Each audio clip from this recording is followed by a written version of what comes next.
On the evening before Christmas, the schedule of CEO Eleanor Vance was a fortress of precision, until her luxury sedan sputtered to a halt before a small, grease-stained garage. A tall mechanic, Ben Holloway, wiped his hands on a rag as his daughter, Maya, with eyes full of light, held a thermos with "Dad" written on it. Eleanor demanded a fast repair. The garage, however, offered hot chocolate and a lesson in patience when Maya, with quiet confidence, reconnected a loose wire and asked, "Who is waiting for you, ma'am?" Eleanor felt a jolt. It wasn't just the car that had stalled. A forgotten promise, a sterile penthouse, and a deep-seated childhood grief were also in need of repair. The city of Port Sterling was draped in a soft, relentless blanket of Christmas Eve snow. From her office on the 45th floor of Vance Dynamics, the city below was a constellation of holiday lights adorning lampposts and shop windows, each a tiny beacon against the storm sweeping in from the bay. Inside the glass-encased boardroom, the climate was far more frigid than anything the weather could produce. Eleanor Vance stood at the head of the long table, her image reflected starkly in the panoramic windows. Her blonde hair was secured in a severe knot, and her dark suit was a statement of power, its price tag exceeding most people's monthly mortgage. A single crimson scarf was her only nod to the season, yet it looked more like a piece of armor than a festive accessory. Her life was managed across 3 glowing screens, laptop, tablet, and phone. Every minute was allocated, every second accounted for. She had just 2 days until the board would vote on a monumental $11 billion merger. In 48 hours, Vance Dynamics would either become a titan of industry or a cautionary tale for business students. The European investors required constant reassurance. The legal team in London needed immediate signatures. Marcus Thorne, her chief operating officer, insisted she be seen at the evening's investor gala, exuding unwavering confidence in something dazzling enough for the cameras. Sarah Jenkins, her steadfast office manager, slid a folder onto the polished table. "The volunteer initiative," she said, her voice heavy with unspoken meaning. "HR spent months organizing this. We promised the team a day to volunteer for the holidays." Eleanor didn't bother to look up from her phone. "Postpone it to the first quarter, after the vote," Sarah persisted gently. "You made that promise before Thanksgiving." "I make many promises," Eleanor retorted, her thumb scrolling through a dozen unread messages from her deal team. "Right now, my only promise is to close the largest acquisition in this company's history." Sarah's silence lingered for a moment, a quiet broadcast of her disappointment. As she gathered her papers, she added, "Your mother always said that Christmas promises were the ones that mattered most." The mention of her mother hung in the air like a ghost. For a fleeting instant, Eleanor was 10 years old again, watching paramedics rush a gurney through her front door on Christmas morning, the cheerful tree lights blinking on, unaware of the tragedy. The memory vanished, shattered by the vibration of another incoming call. Marcus Thorne strode into the room without waiting for an answer, with Jeffrey Price, his numbers-obsessed protégé, trailing behind him. They both exuded the self-assuredness of men who believed their own corporate propaganda. "Wardrobe is confirmed for tonight," Marcus announced, placing his tablet on the table as if it held national secrets. "We need you on that stage by 8:15 sharp. The Geneva fund managers leave at midnight. This is our only chance." Jeffrey, ever the pragmatist, tapped his screen. "The restructuring plan is set for deployment on December 27th. After the holiday lull, before the news cycle picks up. It will be clean and efficient." He spoke as if discussing a routine software patch, not the elimination of 300 jobs. Sarah's voice cut through the corporate jargon. "You mean layoffs?" Jeffrey didn't even look at her. "I mean optimizing our human capital allocation. The market rewards efficiency." Eleanor observed them, her expression a carefully crafted mask of neutrality. A faint whisper, deep inside, told her that her mother would have despised the person she had become. She quashed it with the same ruthless discipline she applied to all emotional distractions. Chloe Diaz, the head of public relations, appeared at the door, her face tight with the specific brand of stress that comes from managing a story about to spin out of control. "We may have a leak." An HR coordinator mentioned restructuring in a private chat. I'm getting calls from journalists, the temperature in the room seemed to plummet. Marcus leaned in. Then we accelerate the optics. Eleanor at the gala, Eleanor with the investors. Eleanor showing the world that Vance Dynamics is strong and ready to grow. Eleanor closed her laptop with a definitive snap. Frank, is the car ready? Waiting downstairs, Ms. Vance, Sarah confirmed, her voice devoid of any emotion. The elevator ride down seemed to stretch on forever. Eleanor watched the floor numbers decrease, a silent countdown to her evening's performance. The smile, the handshake, the champagne flute held just so, a role she had perfected over 14 years of fighting her way from a junior analyst to the corner office. By the time she reached the building's underground garage, the snow had grown thicker. Frank Miller, her driver for the past 7 years, stood by the sedan, brushing a fresh layer of white from the windshield. The roads are getting bad, Ms. Vance, he said, opening the rear door. We should probably allow for extra time, she settled into the plush leather, already pulling up her speech notes on her tablet. The car ascended the ramp and merged into the swirling storm. Headlights cut a path through the dense snowfall.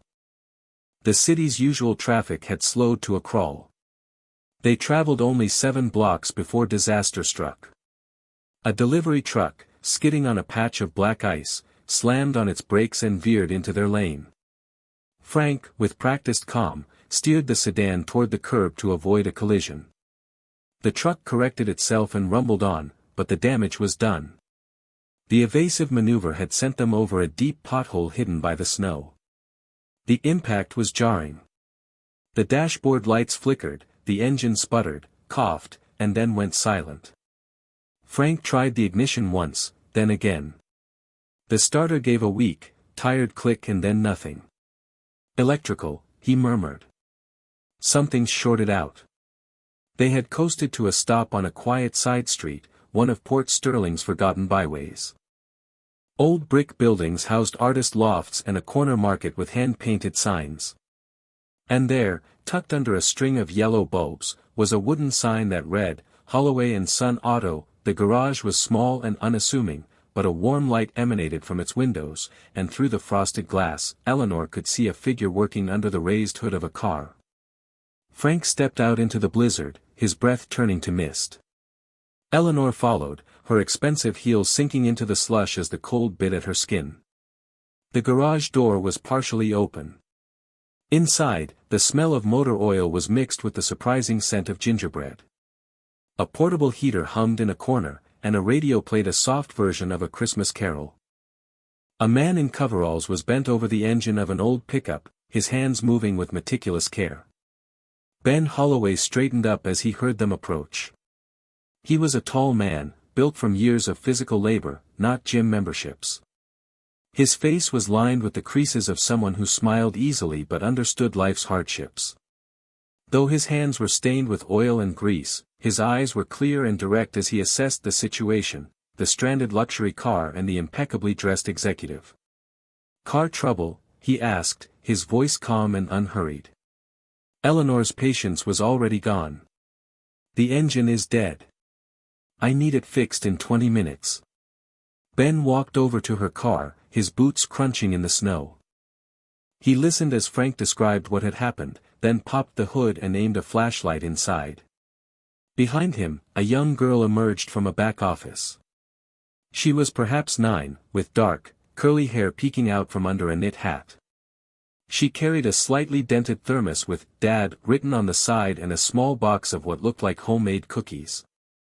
Maya, Ben said without looking up, hand me the voltage tester from the red toolbox. The girl set down her things and moved with an easy familiarity, returning with the tool. She then stood on her tiptoes, peering into the engine compartment next to her father. Eleanor checked her phone. Multiple messages from Marcus. A flurry of texts from the event coordinator. A single message from Sarah, "Be safe." "So," Eleanor demanded, her voice sharp, "what's the problem?" Ben touched the tester to various points, watching the readings. "You've got a loose relay, probably from that pothole."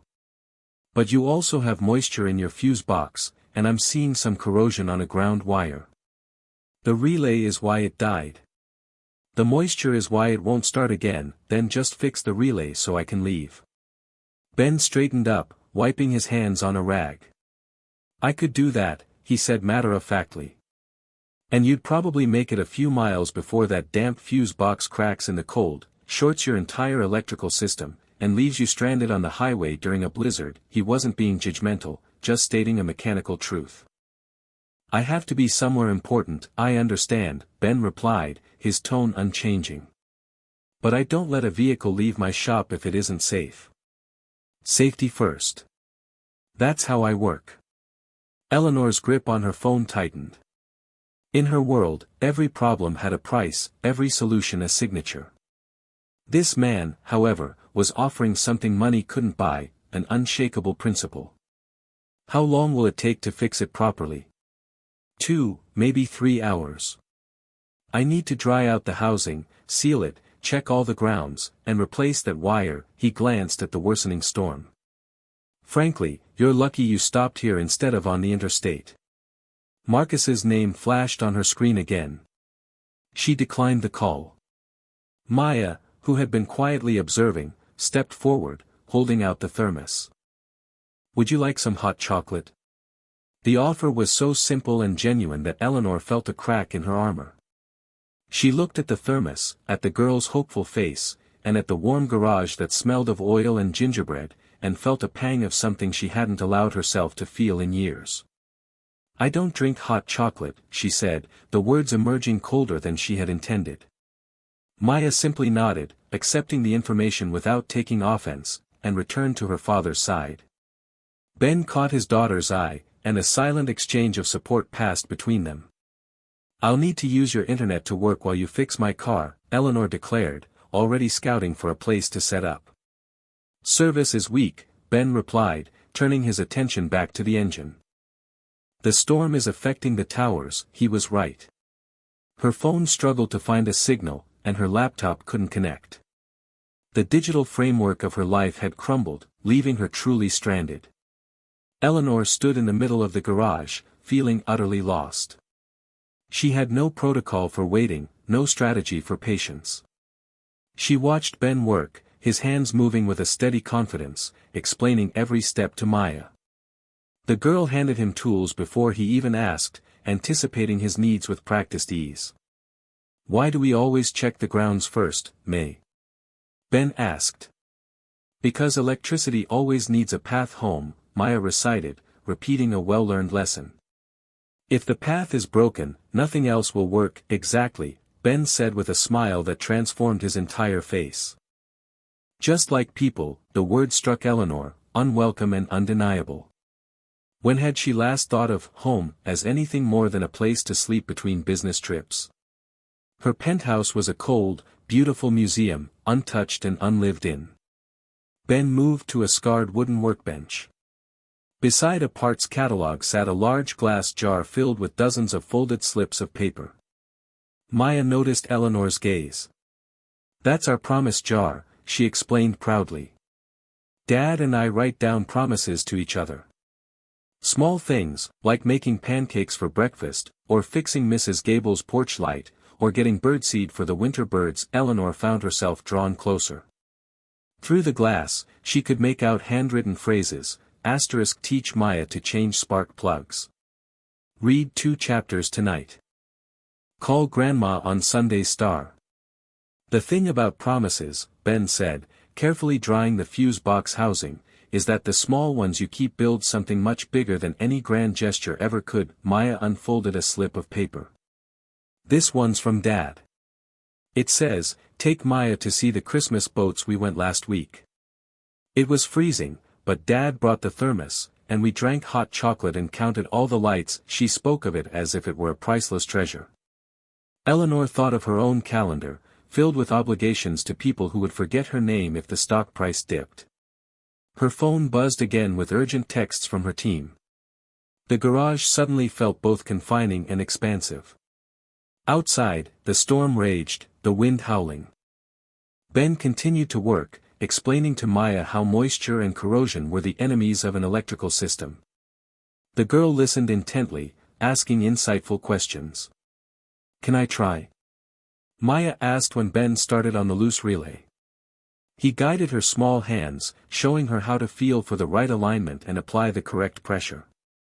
Eleanor watched as the girl's tongue poked out in concentration until the relay clicked securely into place. "There," Ben said softly. "That's what secure feels like." Maya beamed with pride, then turned her bright, perceptive eyes to Eleanor. "Who's waiting for you, ma'am?"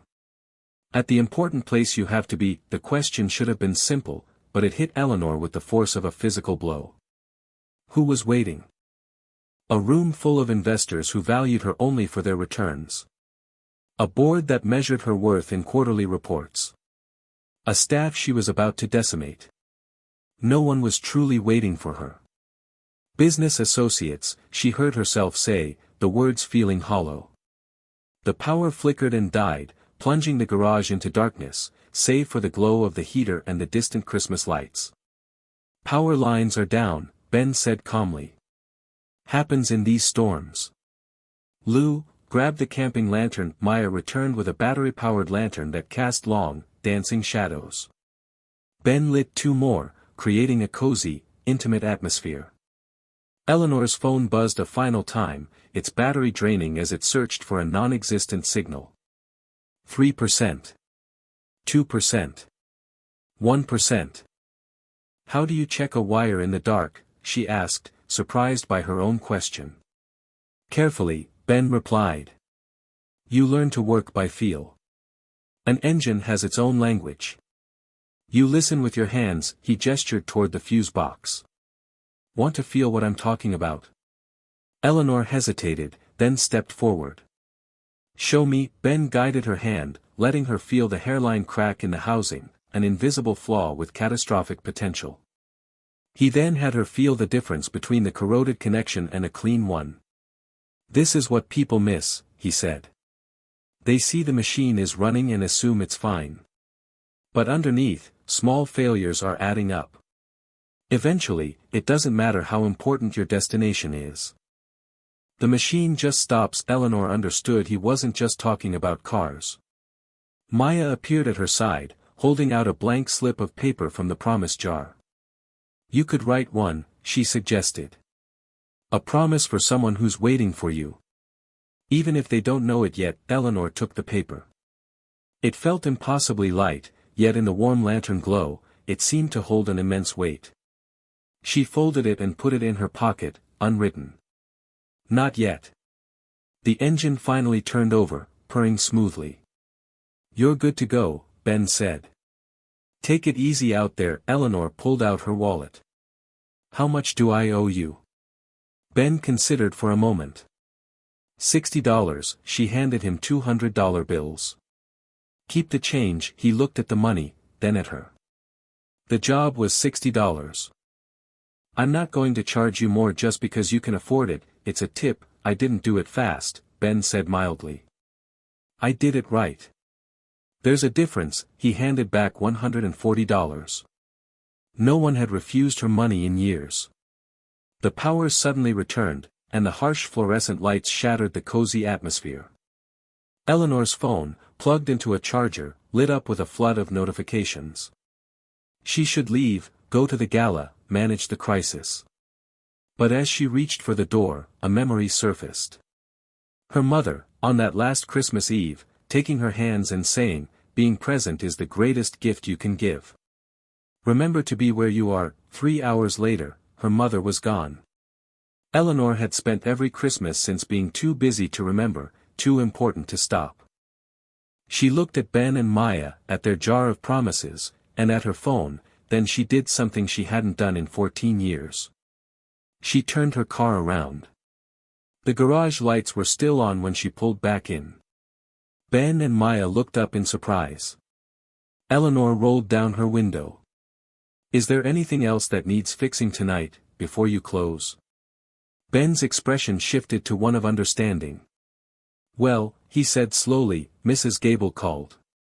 Her car won't start, and she needs to get to midnight mass. Her daughter is waiting for her, she lives just a few blocks away, Maya added. She's 82 and never misses Christmas Eve Mass. Eleanor felt her phone buzz, felt the weight of her empire, and for the first time, felt the freedom to choose differently. Show me how to fix it, she said. They walked through the deep snow, Eleanor carrying the toolbox, her expensive suit now soaked and ruined. She didn't care. Mrs. Gable's house was small and warm, and the old woman's face lit up with relief when she saw them. Ben. Oh, thank goodness. Then she noticed Eleanor. I'm sorry, I didn't realize you had another customer. She's not a customer, Maya said brightly.